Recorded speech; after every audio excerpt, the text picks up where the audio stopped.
हमारे चैनल से जुड़ने के लिए YouTube पर गुलफान नेटवर्क को सब्सक्राइब करें और बेल आइकन प्रेस करें ताकि नई अपडेट जल्द ही मिले। बजे तक सोता हो, रात के 11-12 बजे तक वो दीगर चीजों में मसरूफ है। के लिए मैं आपको मुखातब करके बताना चाहता हूँ, रात में अगर 10-11-12 बजे तक अगर आप जाग भी रहे हो तो भी बहुत ज्यादा दिक्कत नहीं। अगर आप फजर की नमाज पढ़ लेते हो, फजर में अगर आपकी आंख खुल जाती है तो गोया बहुत ज्यादा दिक्कत नहीं है। लेकिन दीगर और फजूल कामों में जागने से बेहतर है कि आप सो जाओ। दीगर और चीज में जागने से बेहतर है कि आप सो जाओ। मेरे हुजूर का फरमान सुनो, मेरे हुजूर उससे सख्त नाराज है और उसे बदबख्त बताते हैं जो रात के ज्यादा हिस्से में जाकर फजर की नमाज बोल कर दे, फजर की नमाज ना पढ़े। आपको मैं एक छोटी सी मिसाल देता हूँ, बरकत की बात चली है। एक जानवर हमारे और आपके आबादी में बल्कि पूरी दुनिया में पाए जाते हैं, जिन्हें हम बकरी कहते हैं, जिन्हें हम बकरी बकरे के नाम से जानते हैं। और उसी के साथ एक जानवर और भी है जिसे कुत्ती और कुतिया के नाम से जानते हैं। कुत्ता, हाँ कुकुर जान लो, वैसे जाना था। कुत्ता की जो कुतिया है वो बच्चे तकरीबन 6, 8, 10, 12, 15 बच्चे देते हैं। बहुत कुतिया हैं और इन्हें काट कर कोई नहीं खाता। कोई खाता है? कोई नहीं खाता। और उसके अपोजिट में जो मैंने बकरी बकरे का नाम लिया, बकरी 1 बच्चे 2 बच्चे, कोई 3 बच्चे, बहुत ज्यादा तो जानकारी है नहीं लेकिन इतना तक है। उसके अलावा 11 करेंगे तो काट खा लेंगे, अकीका करेंगे काट खा लेंगे, शादी में 2, 4, 5, 6, 8, 10, 15, 20 बकरे। उसके अलावा हर कुर्बानी में लाखों की तादाद में, करोड़ों की तादाद में बकरे कटते हैं। कटते नहीं कटते हैं, लेकिन बच्चे उनके कितने होते हैं? 1 से 2, 3 और उधर के 8, 10, 12, 15। लेकिन फिर भी देखिएगा तो सबसे ज्यादा आपको कुत्ते नजर नहीं आएंगे, बकरियां नजर आएंगे, बकरे नजर आएंगे। इसमें एक छोटी सी हिकमत भी है। वैसे तो ये अल्लाह के नाम पे करते हैं तो इसलिए बाकी है कारी साहब, इसलिए अल्लाह के नाम पे करते हैं इसलिए बाकी है। एक दूसरी हिकमत वजह और भी है कि आप देखिएगा जब बकरियों को आप ले जाके घर में शाम के वक्त जब कर देते हैं, देखिएगा ईशा के बाद सबके सब सोए हुए आपको मिलेंगे, इल्ला माशाअल्लाह कोई जाग रही होगी। लेकिन कुत्तों को देखिएगा पूरी रात भौंकते हैं, आपको सोने नहीं देंगे। सुबह होएगा तो कोई इधर पड़ा है, कोई उधर पड़ा है, सुबह सबके सब सोए हुए हैं। यही तो मैं आपको समझाना चाहता हूँ कि अगर अल्लाह के नाम पे कटोगे और रात को जल्द सो के सुबह में उठ जाओगे तो आप बाकी रहोगे, आपकी नस्लें बाकी रहेंगी। लेकिन अगर कुत्तों का काम करोगे, चौक चौराहों को आबाद करोगे, गांव में उस जगह बैठोगे जहां कुत्ते बैठते हैं, वहां बैठकर पबजियां खेलोगे, वहां बैठकर रीलें चलाओगे, फजर के वक्त सोओगे तो आप भी खत्म हो जाओगे। कहीं एक्सीडेंट में मारे जाओगे, कहीं किसी हादसे का शिकार होंगे आप और आपकी नस्लें खत्म हो जाएंगी, आपको लोग बुराइयों से याद करेंगे। लिहाजा मेरे नौजवान भाइयों, मैं गुजारिश करता हूं आपसे कि नमाज के पाबंद हो जाओ। मैं गुजारिश करता हूं आप नमाज के पाबंद हो जाओ और ये रात तक ज्यादा देर तक जागना आप बंद कर दो। हमारा ये तरीका था, हमारे नबी ने बताया था रात को जल्द सो जाओ, सुबह फजर से पहले उठ जाओ। लेकिन आज इसको गैरों ने अपनाया है। देखिए ना वो कितने कामयाब है। अगरचे उनका दीन से उनका वाबस्तगी नहीं है, उनकी दीन से लेना देना नहीं है, लेकिन फिर भी वो कामयाब है दुनिया में। जौनपुर की एक जगह है, जौनपुर जानते ना, जिला जौनपुर, उसमें एक गांव है।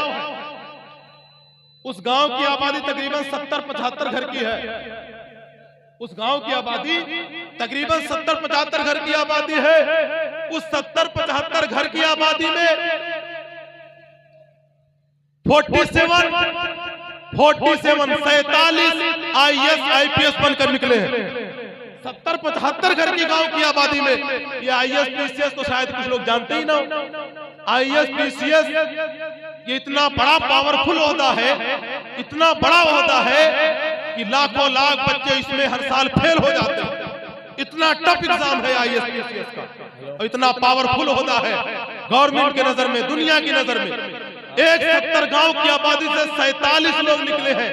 क्या सारे के सारे इंटेलिजेंट, सारे के सारे माइंडेड अल्लाह ने वही पैदा कर दिया है? नहीं, उनकी सोबतें अच्छी है। एक दूसरे को देखकर वो अपने आप को चीज के लिए स्ट्रगल कर रहे हैं, मेहनत कर रहे हैं, कोशिश कर रहे हैं, रात को देर देर तक पढ़ते हैं, सुबह फिर जल्दी उठ जाते हैं, वॉकिंग पे निकलते हैं, टहलते भी हैं, उसके अलावा फिर भी पढ़ाई करते हैं। अब जरा अपने आप का मुहासबा करो आप, ये गैर है जो इतनी पढ़ाई करके इतनी कामयाबियों तक पहुंचे हैं, लेकिन आज हमारा मुसलमान है, ये हमारा समाज है। अल्लाह ऊपर जिस कौम के लिए आयत करीमा सबसे पहले नाज़िल हुई थी, इक़रा बिस्मि रब्बिकल लज़ी खलक, पढ़ो अपने रब के नाम से जिसने तुम्हें पैदा किया है, उसी कौम का अक्सर बेहतर तबका आज जाहिल है। प्रोग्राम तो सुनते हो आप लेकिन अमल नहीं करते हो, प्रोग्राम सुनते हो आप लेकिन इस पर अमल जरा बराबर भी नहीं करते हो। आज हमारे गांव में देखे ना, कोई ऐसा व्यक्ति नहीं है जो हिंदी साइड से भी बहुत अच्छा ओहदे पर हो, कोई ऐसा व्यक्ति नहीं है। 100 घर की आबादी है, बेशुमार लड़कों की तादाद है, कसीर तादाद में नौजवान है, लेकिन कोई ऐसा नहीं है जो अच्छा खासा पढ़ा लिखा हो, न दीनी तौर पर न दुनियावी तौर पर। जरूरत है हमें आज इस बात की कि हम अपने बच्चों को तालीम दिलाएं, जरूरत है इस बात की कि अपने बच्चों को तालीम दिलाएं और ज्यादा से ज्यादा अपने बच्चों को पढ़ाएं। मेरे भाई इस शौक में हो कि 4 बच्चे पैदा करूंगा, अगर सबके सब लड़के हुए, बड़े हो जाएंगे, 20-20 हजार कमाएंगे, 10 उड़ाएंगे, 10 दे देंगे तो 40,000 महीने का मोज पे ताव रख के चौराहे पे दिन में 4 मरतबा चाय पिएंगे तो ये कामयाबी नहीं है, ये कामयाबी नहीं है। अगर यही हमारे असलाफ किए होते तो आज दीन हम तक ना पहुंचता, यही अगर हमारे असलाफ किए होते तो दीन हम तक ना पहुंचता। जिम्मेदारी हमारी और आपकी, उन माँ बाप की जिम्मेदारी है बच्चों को लायक बनाए, काबिल बनाए, बचपन से उन्हें पढ़ाई का शौक पैदा करे, उनकी तरबियत करे, कहाँ टहल रहा है, कहाँ घूम रहा है, किसके साथ है।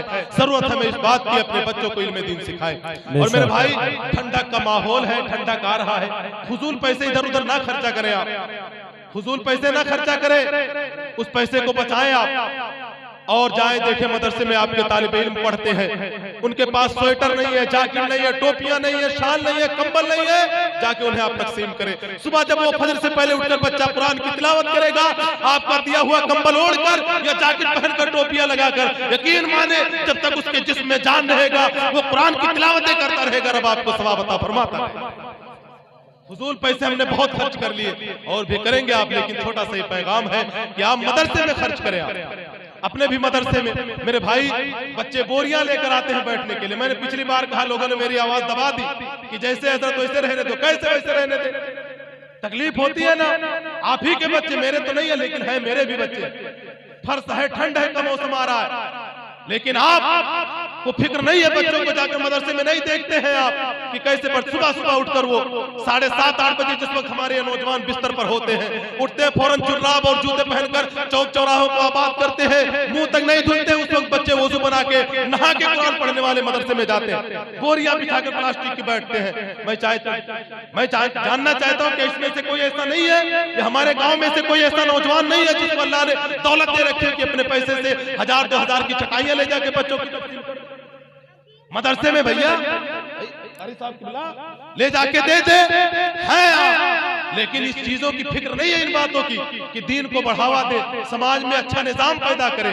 मैं चाहता हूं कि आप इन तमाम कामों के लिए बेदार हो। अल्लाह हमें और आपको इन तमाम बातों पर अमल की तौफीक अता फरमाए। मैं अपनी बातों को इन्हीं चंद अल्फाज के साथ समेटता हूं और दुआ करता हूं रब्बे जुल जलाल की बारगाह में, अल्लाह इन तमाम बातों पर फिर सबसे पहले हमें, फिर हमारे इन सामईन को अल्लाह अमल की तौफीक और रफीक अता फरमाए। फूल की शेर चमन खूब की शेर चमन फूल चुने शाद रहे, बाग जाता हूँ गुलशन तेरा आबाद रहे। वाखिर दावाना अल्हम्दुलिल्लाहि रब्बिल आलमीन। अस्सलामु अलैकुम व रहमतुल्लाहि व बरकातुहू।